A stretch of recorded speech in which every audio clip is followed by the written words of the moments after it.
Bago tayo magsimula sa content natin ngayon, baka gusto nyo lang mag-avail na itong ating one-time payment na template at baka kayo na lang yung hindi nakaka-avail na ito mga tropa. At sinasabi ko sa inyo, kung talagang bibili kayo ng mga template, siguraduhin nyo kung ano yung mga laman ng mga bibilihin ninyo, baka mga basura lang yung mga nakalagay dyan. At dito sa aking Facebook page mga tropa, sobrang dami na rin kahit papano na nag-avail na ito at nagpi-feedback sila dito sa mga na-experience nila na mga laman sa templates natin. At huwag na nating pahabain pa, i-message nyo na lang ako sa aking Facebook page kung gusto nyo mag-avail ng template natin na to. At ang content nga pala natin ngayong araw na to, para to sa mga naka-Epson 5290 at sa mga merong ink level reset. So kung na-experience nyo sa inyong mga printer at nakikita ninyo, meron siyang parang mga ink, eto no, yung parang na-estimate niya yung dami or yung laman ng nakalagay dun sa inyong ink tank na mga ink. So kung nakikita nyo itong nasa screen natin, wala nang laman yung kulay black, yung kulay yellow, yung magenta, yung cyan. Pero sa inyong mga printer na Epson 5290 ay puno pa or kare-refill nyo lang. So ganito, ipapakita ko sa inyo.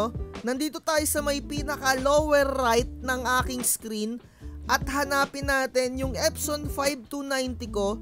Kapag ka ni-right click ko yan mga tropa, makikita nyo tong buy ink. Pagka pinindot nyo yan, merong mag-a-appear yan dito na settings, eto. At eto yung tinatawag na status monitoring. Kung nakikita nyo, naka-full yung aking kulay dito sa kaniyang mga ink levels. So kaka-reset ko lang kasi. So ganito yung gagawin nyo at ganito rin yung maaaring mangyari sa mga printer nyo kung hindi nyo ire-reset yung inyong mga ink level. So halimbawa etong kulay black na to ay medyo nasa pinakailalim na at yung mga ibang kulay ay medyo konti na lang din. So halimbawa ay ang mga print ninyo ay kulang-kulang na ng linya. So ibig ko sabihin, barado yung inyong mga nozzle. So syempre ang tendency natin mag-head clean tayo. So kung nakakapag-head clean na kayo at meron pa ring kulang dun sa inyong nozzle check, syempre ang pinaka tendency natin ay mag-power clean. Kung yung mga ink levels nyo dito ay talagang konting-konti na, hindi kayo makakapag-power clean dyan. So ang kailangan nyong gawin, i-reset nyo yung inyong ink level. Ang gawin nyo na lang, kung nakikita nyo na bumababa to, tapos magdadagdag kayo or ibig ko sabihin magre-refill kayo ng ink, i-reset nyo na yung inyong mga ink level. So papaano ba yun gagawin? So maglalabas na lang ako ng video dito sa mga susunod na clip natin kung paano i-reset etong mga ink level na to. Napaka-importante na i-reset nyan para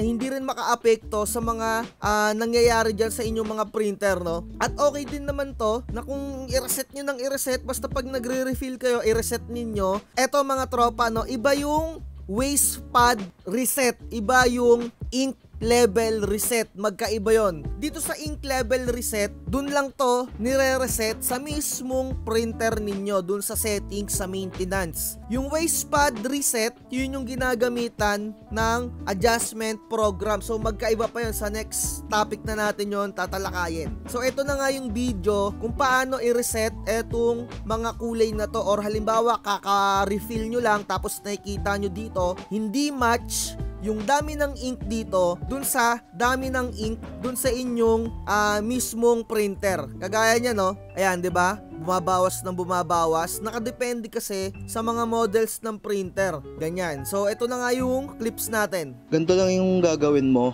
Punta ka sa maintenance, forward mo lang. Maintenance, tapos okay.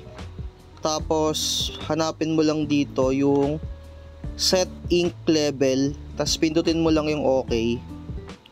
Proceed mo lang yan. Tapos etong mga yan, yung mga kulay-kulay na yan, i-okay mo lang lahat yan. Okay, tapos itodo mo lang yan. Todo mo lang. Etong kabila din. Tapos yung kabila din, hanggang sa lahat. Ito din.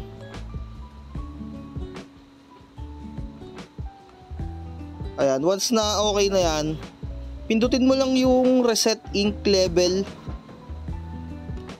Tapos, click mo yung okay. Ayun, goods na yun. Pwede rin ganito yung gawin ninyo. Pumunta kayo ng maintenance at hanapin nyo yung fill ink. Ganito yung gagawin nyo kung gusto nyo hindi nyo na isi-set up kung gaano kataas yung inyong mga ink tank na nailagay na mga ink. Dito talagang totally reset lang siya. I-check nyo lang yan, select lang by pressing OK.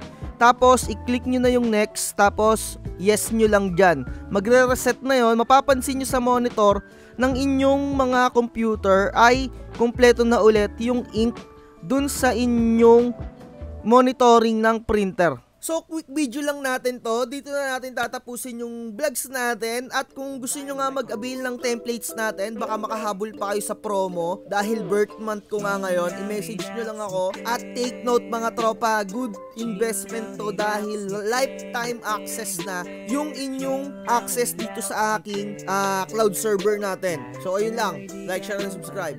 Bye! Huwag magpapaw to. Chill lang, relax, ngiti.